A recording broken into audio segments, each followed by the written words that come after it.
Hello students, welcome back to my YouTube channel Jaideep Sir's Maths Mania. As you know, we had completed exercise 8.1. We took idea about binomial theorem. ठीक है, आज हम उससे एक step और आगे बढ़ेंगे. आपकी जो एक्सरसाइज 8.2 है वो दो फॉर्मूला पे है, एक जनरल टर्म फॉर्मूला, एक मिडिल टर्म फॉर्मूला. ठीक है, तो आज के लेक्चर में हम जनरल टर्म फॉर्मूला के बारे में देखेंगे. बहुत ही इजी कॉन्सेप्ट है. ठीक है, but general term formula start करने से पहले हमने जो किया है बायनोमियल थ्योरम उसको थोड़ा रिवाइज कर लेते हैं, क्योंकि वो सब क्या है, एक दूसरे के साथ इंटरकनेक्टेड है. ठीक है, ताकि आपको अच्छे से आइडिया आ सके. तो सबसे पहले हम यहाँ पे इक्वेशन लिखते हैं कि बायनोमियल थ्योरम का इक्वेशन क्या था. आपको पता है जैसे कि a plus p raise to n के लिए इक्वेशन क्या था, sigma r is equal to 0 to n c n r x raise to n minus r into y raise to r. ठीक है, नाउ अगर हम ये एक एग्जांपल लेके करते हैं कि a प्लस b का क्यूब, तो हम क्या करते थे, sigma r is equal to 0 to n की जगह पे क्या है, यहाँ पे जो पावर होता था वो 3, then c 3r x raise to 3 minus r into y raise to r. ठीक है, अभी इसको हम एक्सपांड कैसे करते थे, देखिए तो c 3 0 से स्टार्ट करते थे, x raise to 3 minus 0 3 into y 0 plus c 3 1 x raise to 3 minus 1 2 y 1 plus c 3 2 x raise to 3 minus 2 1 y 2 plus c 3 3 x 0 y 3. ऐसे हम लिखते थे. ठीक है, दैट मींस ये हमारा क्या हुआ, फर्स्ट टर्म,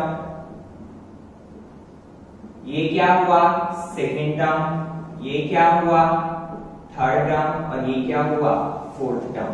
ठीक है, तो हम इसे ऐसे लिख सकते हैं, ये टर्म 1, टर्म 2, टर्म 3, टर्म 4. तो आप देखिए ये जो हम सिग्मा वाला यूज करते थे वो हमारे टर्म नहीं थे. टर्म कितना था हमारा, इतना. ये हम किस लिए यूज करते हैं, ताकि हमें पता चले कि r की वैल्यू हमें कहां से लेनी है और कहां तक जाना है, n की वैल्यू कहां तक है. ठीक है, तो ये हमारा टर्म कहां पे होता है, यहां से होता है. ठीक है स्टूडेंट्स, अभी एक चीज आप नोटिस करिए, ये किसकी वैल्यू है, r इज इक्वल टू 0 रखा हमने तो हमें टर्म 1 मिला. r इज इक्वल टू 1 रखा हमने तो हमें टर्म 2 मिला. r इज इक्वल टू 2 लिखा हमने तो हमें क्या मिला, टर्म 3 मिला. और r इज इक्वल टू 3 लिखा हमने तो हमें टर्म 4 मिला. तो यही तो है हमारा जनरल टर्म फॉर्मूला. क्या है, देखिए general term formula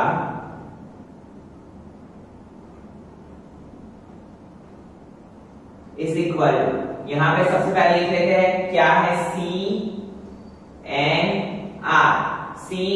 r x raise to n minus r into y raise to r.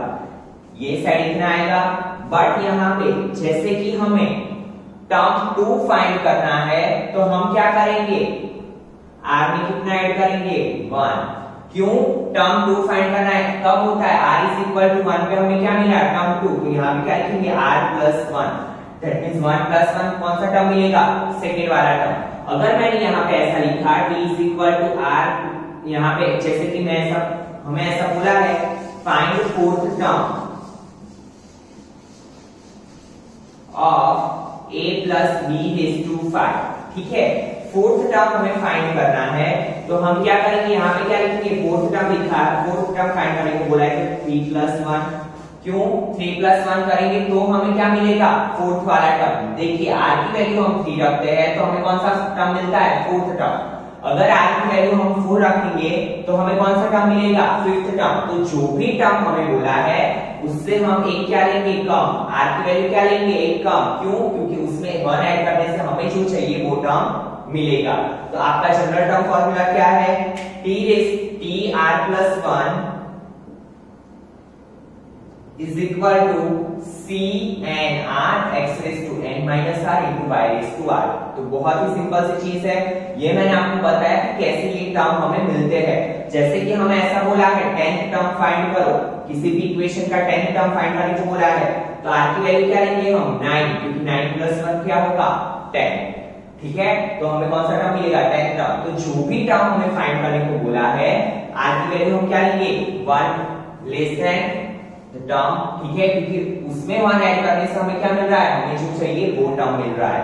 ठीक है स्टूडेंट्स, तो इसी के साथ आपको यही इक्वेशन का यूज करके ये 6 इक्वेशंस करने हैं और बहुत ही इजी तरीके से हो जाएंगे। नाउ जैसे कि मैंने यहाँ पे लिखा है 4x²y, अगर मुझे ऐसा बोला है कि x² का कोएफिशिएंट लिखिए, तो x² का कोएफिशिएंट क्या होगा, तो आपको पता है कि x² के पास में जो वैल्यू होती है उसे हम क्या बोलते हैं x² का कोएफिशिएंट। आपने अपने स्मॉल स्टैंडर्ड में पढ़ा हुआ है, तो क्या होगा 4y। बट अगर मुझे ऐसा बोला है x²y का कोएफिशिएंट, तो x² के y के पास में कौन सी वैल्यू है 4, तो x²y का कोएफिशिएंट क्या होगा 4। ठीक है, अगर ऐसा दिया है -3ab² और हमें ऐसा पूछा है कि b² का कोएफिशिएंट, तो b² के पास में कौन सी वैल्यू है -3a, तो b² का कोएफिशिएंट क्या होगा -3a। ठीक है स्टूडेंट, तो आई होप सो कोएफिशिएंट के बारे में भी आपको अच्छे से आइडिया आ चुका है। Now we will see questions of exercise. ठीक है, तो देखिए फर्स्ट क्वेश्चन क्या है,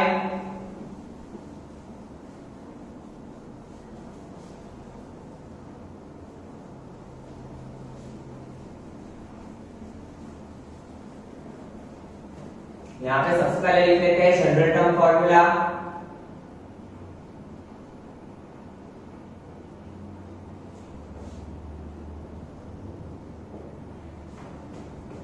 T of r plus 1 is equal to C n r x raised to n minus r into y raised to r. Now question number 1 क्या बोला है, find the coefficient of, coefficient find करना है किसका, x raised to 5 in x plus 3 raised to 8। देखो ये equation दो तरीके से हो सकता है, x raised to 5 in x plus 3 raised to 8। हमें x5 का x raised to 5 का कोएफिशिएंट चाहिए। ठीक है, एक तो आप वो चीज कर सकते हो जो हम बायनोमियल थ्योरम करके करते थे, x raised to 3 x plus 3 raised to 8 is equal to C8 0 x raised to 8 minus 0 into 3 raised to 0 plus plus plus करके आप x raised to 5th वाला टर्म फाइंड करके उसका कोएफिशिएंट लिख सकते हो। ठीक है, बट वो बहुत ही लेंथी हो जाएगा। हमारे पास जब तक जनरल फॉर्मूला है तो हमें इतनी लेंथी मेथड करने की जरूरत ही क्या है, इस पे से हमें x raised to 5 वाला टर्म इजीली मिल जाएगा। कैसे, तो देखिए हमें क्या लाना है x raised to 5, हमारे पास फॉर्मूला क्या है, देखिए अगर हम x raised to n minus r और x raised to 5 की कंपेयर करें तो हमें क्या मिल जाएगा, वैल्यू ऑफ r। ठीक है, देखिए यहाँ पे सबसे पहले लिख लेते हैं a is equal to क्या है x, b is equal to 3 and n is equal to 8, ये होता है n हमारा। ठीक है ना, देखो हमें किसका फाइंड करना है x raised to 5 का, तो n minus r is equal to लाना क्या है 5, n की वैल्यू क्या है हमारी 8 minus r is equal to 5, ये 5 को इस साइड ले लो, r को इस साइड ले लो, तो 8 minus 5 is equal to r, तो r की वैल्यू क्या मिली 3। ठीक है, r की वैल्यू 3 मिली, ये हम इसमें रखेंगे तो हमें क्या मिल जाएगा 5th x raised to 5 वाला टर्म। देखो कैसे, t raised to 3 plus 1 is equal to c, n की जगह पे क्या आएगा 8, r की जगह पे 3, x raised to n minus r 8 minus 3 into y raised to 3, तो क्या होगा c8 3 का क्या होगा 8 factorial upon 3 factorial into 8 minus 3 factorial, 8 minus 3 क्या होगा 5 फैक्टोरियल, तो अब मैं डायरेक्टली लिख रहा हूं यहाँ पे 5 फैक्टोरियल। ठीक है, into x raised to 5 y raised to 3। ठीक है, पता चला, बट y की जगह पे क्या है 3, तो यहाँ पे क्या लिखेंगे हम 3 का क्यूब। ठीक है, now 8 multiply 7 multiply 6 multiply 5 factorial, नीचे क्या होगा 3 multiply 2 multiply 1 multiply 5 फैक्टोरियल। 3 का cube as you know 27 into x raised to 5 5 factorial cut 3 2 जा 6 6 6 कट तो 87 जा 56 multiply 27 into x raised to 5 हमें क्या करना है x5 का कोएफिशिएंट लिखना है तो ये दोनों का जो मल्टीप्लिकेशन करेंगे तो हमें क्या मिलेगा x raised to 5 का कोएफिशिएंट चलिए करते हैं मल्टीप्लिकेशन 56 मल्टीप्लाई 27 तो 0 2 6 are 12 carry 1 2 5 are 10 plus 1 11 7 6 are 42 carry 4 7 5 are 35 plus 4 39 2 9 plus 2 11 carry 1 3 plus 1 4 plus 1 5 1 तो क्या होगा 1 5 1 2 x raised to 5 तो x raised to 5 का कोएफिशिएंट क्या होगा 1 5 1 2 यहाँ पे लिखेंगे coefficient of x raised to 5 is 1 5 1 2 ठीक है फिर से एक बार समझिए क्या किया हमने जो पावर लाना था हमें x raised to 5 तो हमने क्या किया हमारे पास n की वैल्यू है ये वाले x raised to n minus r is equal to हमने क्या किया x raised to n minus r is equal to x raised to 5 को कंपेयर किया ठीक है ताकि हमें ये जो पावर लाना है वो इजीली मिल जाए इस पर से हमें क्या मिलेगा r की वैल्यू ठीक है ना हमने क्या किया n minus r is equal to 5 n की वैल्यू तो थी हमारे पास तो हमने क्या किया उसमें से r की वैल्यू फाइंड की r की वैल्यू मिल गई फिर हमने जनरल टर्म फार्मूला में वो वैल्यू रखी and then we easily get the value of coefficient of x raised to 5 ठीक है स्टूडेंट्स सेम क्वेश्चन है सेकंड वाला चलिए करते हैं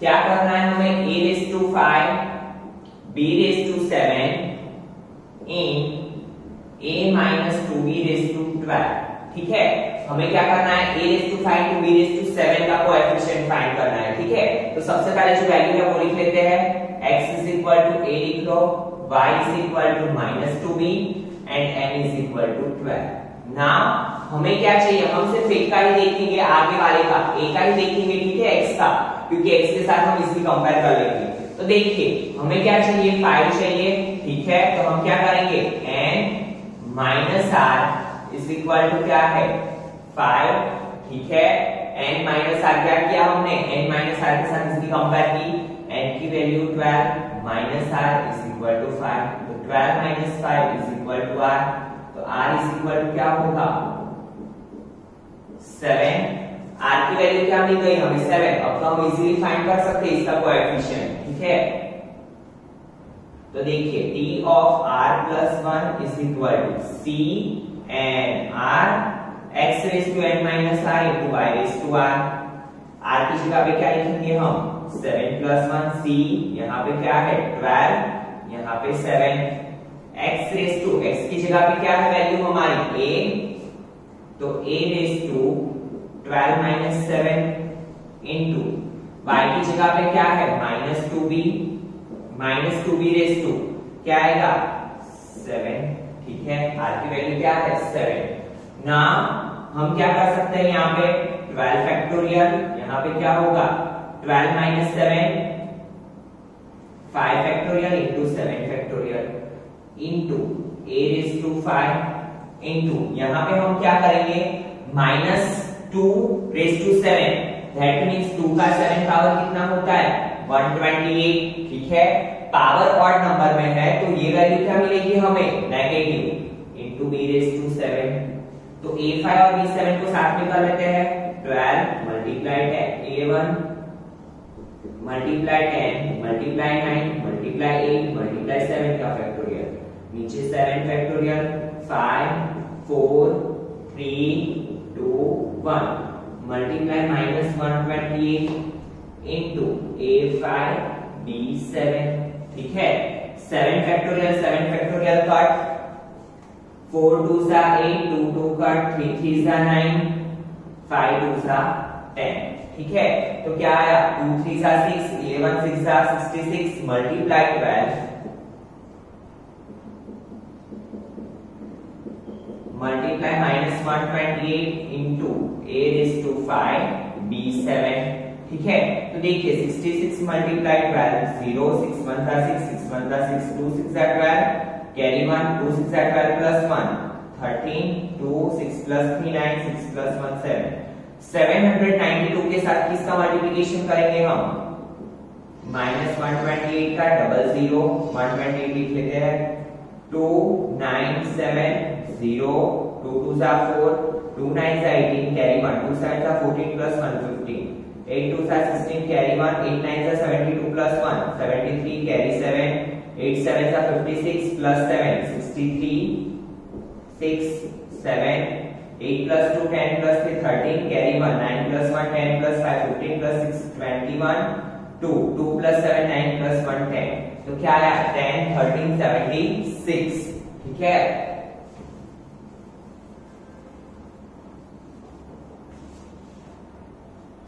तो हमारा आंसर क्या आया 10 17 36 minus a raised to 5 b7, ठीक है। अगर कैलकुलेशन में मिस्टेक हो तो आप एक बार करके देख लेना, ठीक है स्टूडेंट्स, क्योंकि थोड़ा जल्दी जल्दी में किया है।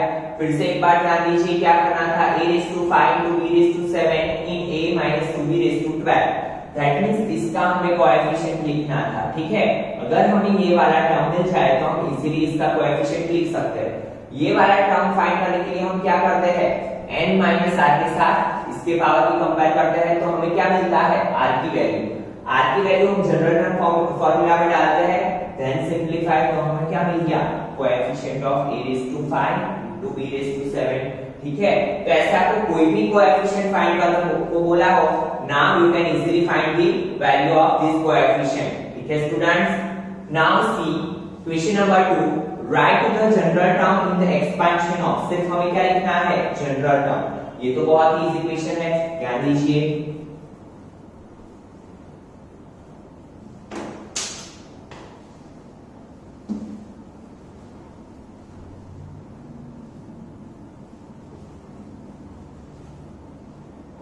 देखो किसका जनरल टर्म हमें लिखना है, पहले x square minus 5 raise to 6, ठीक है।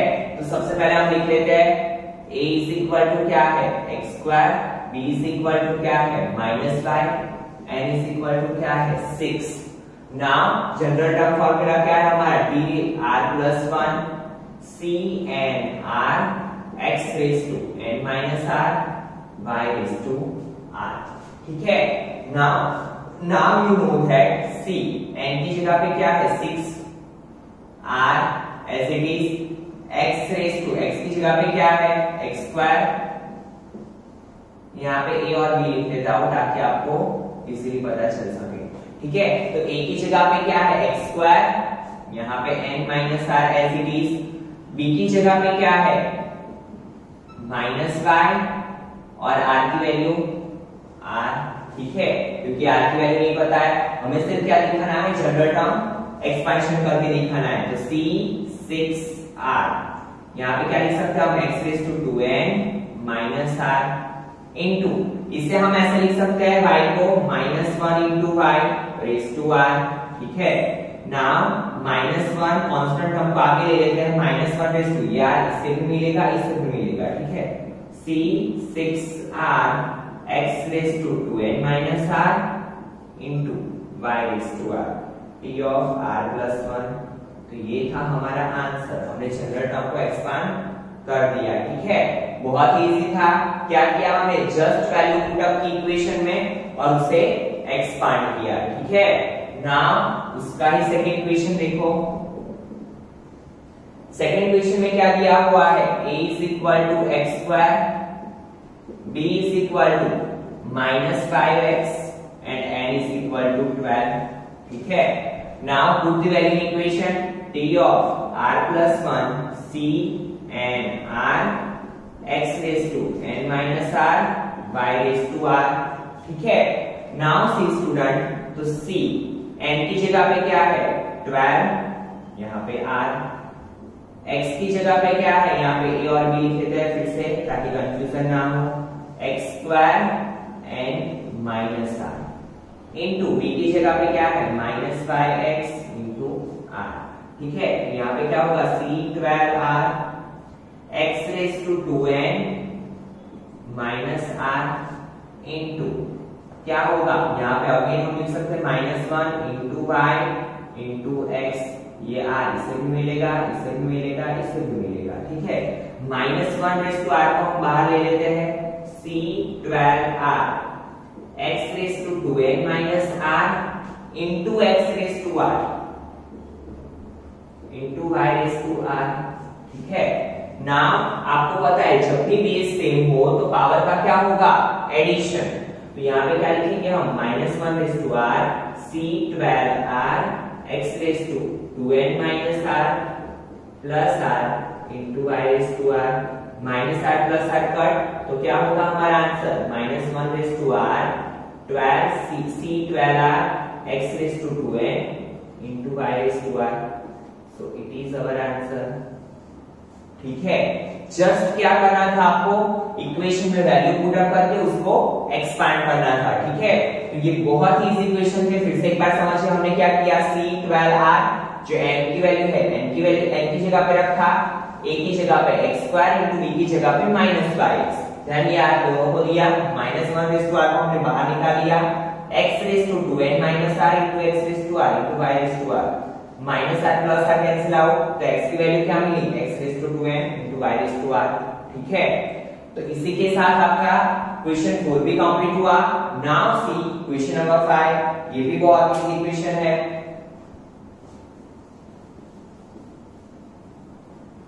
आई होप सो कि आपको ये चैप्टर करने में और भी मजा आ रहा होगा। जस्ट आपको क्या करना है, इक्वेशन पे वैल्यू पुट अप करनी है, ठीक है।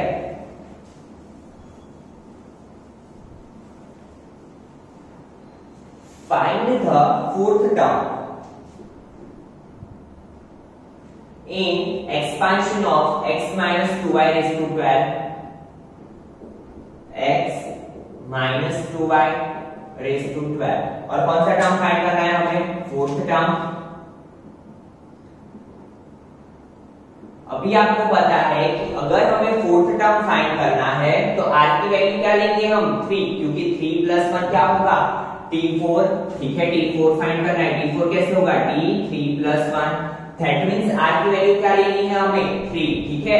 तो हम ऊपर ही वैल्यू रख देंगे ताकि आगे जाके कंफ्यूजन ना हो हमें। तो a is equal to x, b is equal to -2y, n is equal to 4 and r is equal to क्या लेंगे हम, sorry n is equal to क्या लेंगे हम, वैल्यू क्या है 12, और r इज इक्वल टू क्या लेंगे हम 3, क्यों, क्योंकि हमें फोर्थ टर्म फाइंड करना है और T4 कब मिलेगा, 3 प्लस 1 करेंगे तब, ठीक है। तो now put the value in equation, T of r plus 1 is equal to c and r a raise to n minus r into b raise to r। Now यहाँ पे क्या लिखेंगे, 3 प्लस 1 c 12, यहाँ पे 3, a की जगह पे क्या आएगा, x raise to 12 minus 3 into b की जगह पे -2y का क्यूब, ठीक है।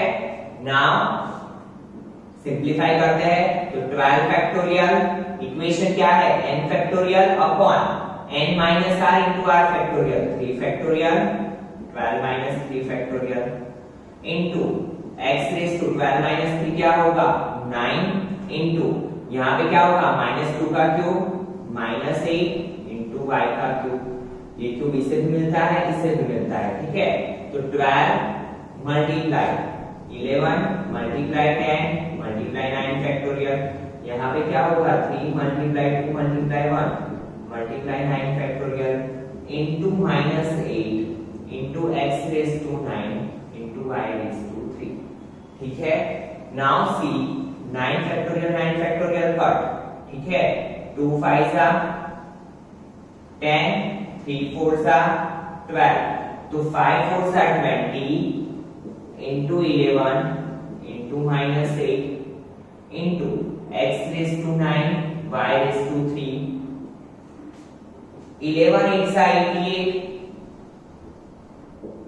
Multiply 20 into x raise to 9 y raise to 3, तो ये क्या होगा, -1760, 2 8 सा 16 कैरी 1, 2 8 सा 16 plus 1 17, x raise to 9 y का क्यूब। तो ये हमें क्या मिला, हमारा फोर्थ टर्म। ये इसको हम एक्सपांड करेंगे तो हमारा फोर्थ टर्म क्या होगा, -1760 x raise to 9 y raise to 3। तो बहुत ही इजी इक्वेशन था, जस्ट क्या किया हमने, इक्वेशन में वैल्यू पुट अप की। ठीक है स्टूडेंट, नाउ आज के लिए last question, find the 13th term in the expansion of, क्या है एक्सपेंशन देखिए चलिए।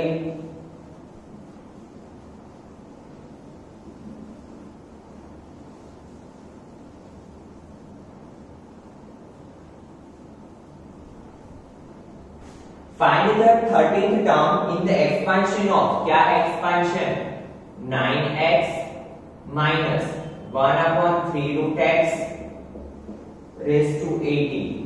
ठीक है, तो सबसे पहले क्या करते हैं हम, वैल्यू लिखने का काम करते हैं। तो चलिए करते हैं, और कौन सा टर्म फाइंड करना है हमें, 13th टर्म। दैट मींस क्या होगा, t 12 plus 1। ठीक है, तो भी हमें क्या मिलेगा, t13। ठीक है, तो a इज इक्वल टू क्या करेंगे हम, 9x, b is equal to 1/3 root x, n is equal to 18, और r क्या लेंगे हम, 12। 12 कैसे लिया सबको पता है ना, क्योंकि हमें फाइंड क्या करना है, 13th टर्म। 13th टर्म कैसे मिलता है, जब 12 में एक 1 ऐड करेंगे तब। तो r की वैल्यू क्या हुई, 12। ठीक है, जो भी टर्म फाइंड करना हो उससे हम एक वैल्यू छोटा क्या लेते हैं, r। Now put the value in equation.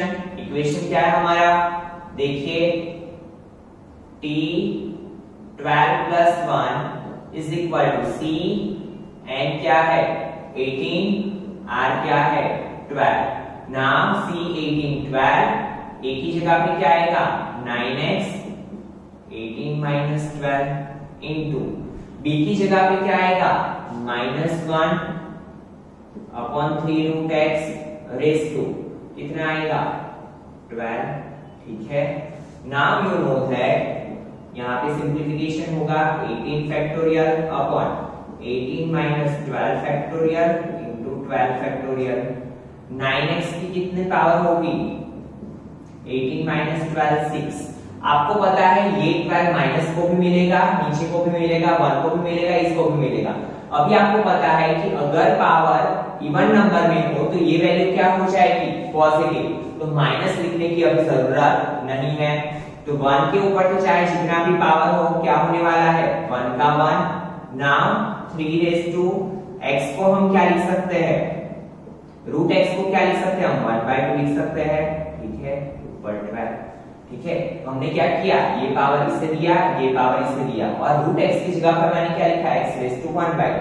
ठीक है, now 18 multiply 17 multiply 16 multiply 15 multiply 14 multiply 13 multiply 12 का factorial, 12 factorial as it is. यहाँ पे क्या होगा, 18 minus 12 6 फैक्टोरियल। तो 6 multiply 5 multiply 4 multiply 3 multiply 2 multiply 1। तो 12 फैक्टोरियल कट। ठीक है, 6 3 सा 18, 3 3 कट, 5 3 सा 15, 4 4 सा 16, 2 7 सा 14। ठीक है, अभी सेट करते हैं तो क्या होगा, 9 का भी 6 पावर, x का भी 6 पावर। तो 9 into 6 into x raised to 6। ठीक है, into 1 का 12 1। ठीक है, अब ये पावर 3 का भी हुआ, इसका भी हुआ, तो 3 को अलग पावर दे देते हैं 12 into x raised to 1/2 को भी अलग पावर दे देते हैं 12। देखो इसका सिंप्लीफिकेशन मैं यहाँ पे साइड में कर रहा हूँ, कैसे होगा। अभी देखिए यहाँ पे हमारे पास क्या है, 9 raised to 6। इसका सिंप्लीफिकेशन करने जाएंगे तो बहुत ही लंबा हो जाएगा। तो 9 को हम ऐसा लिख सकते हैं 3 का स्क्वायर। 9 को हम ऐसा लिख सकते हैं 3 का स्क्वायर, क्योंकि 9 इज इक्वल टू क्या होता है, 3 स्क्वायर। ऊपर 6 है तो देखिए 3 2 6 का क्या होगा 12। ठीक है, तो हम 9 रेज़ टू 6 की जगह पे क्या लिख सकते हैं, 3 रेज़ टू 12।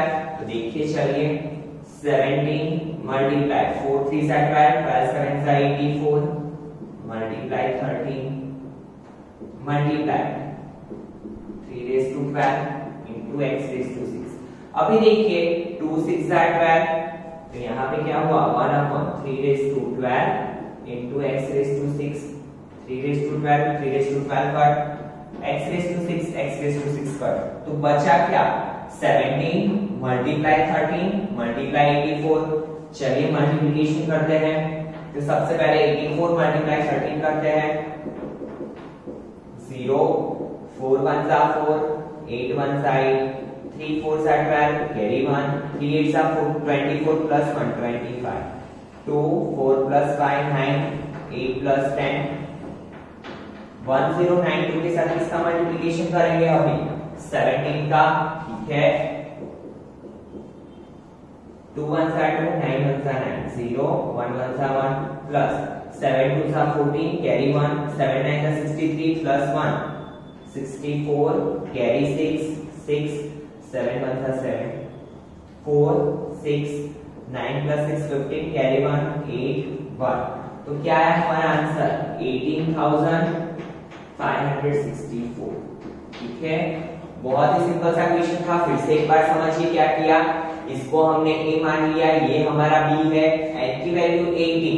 कौन सा टर्म फाइंड करना था 13। तो r क्या लेंगे हम 12 क्योंकि 12 plus 1 करेंगे तो हमें टर्म 13 मिलेगा। ठीक है then क्या किया t raised to 12 plus 1 ठीक है इज इक्वल टू c 18 12 एक का n minus r into b raise to r। फिर क्या किया मैंने ये 6 इसे भी दिया इसे भी दिया। ठीक है यहाँ पे कैसे सिंप्लीफिकेशन हुआ -1 के ऊपर 12 आवा था दैट मींस वो वैल्यू क्या हो गई पॉजिटिव क्योंकि इवन नंबर में जब भी पावर होता है ये वैल्यू क्या हो जाती है पॉजिटिव। ना ये 12 हमने इसे भी दिया इसे भी दिया 2 6 12 ठीक है और इसे हमने किस में कन्वर्ट कर दिया अकॉर्डिंग टू डिनोमिनेटर। ठीक है 9 रेज़ टू 6 को क्या लिख सकते हैं हम 3 रेज़ टू 2 का 6 तो 2 6 12 यहाँ पे क्या हो गया 3 raise to 12 x raise to 6 x raise to 6 cut then multiplication. ठीक है तो आज के लेक्चर में इतना रखते हैं। इसी के साथ आपका जनरल टर्म फॉर्मूला का कॉन्सेप्ट क्लियर हो चुका होगा आई होप सो। और in next video lecture we will start middle term formula. ठीक है वो भी बहुत इजी है और ऐसे ही आपका चैप्टर भी कंप्लीट हो जाएगा। ठीक है थैंक यू स्टूडेंट्स।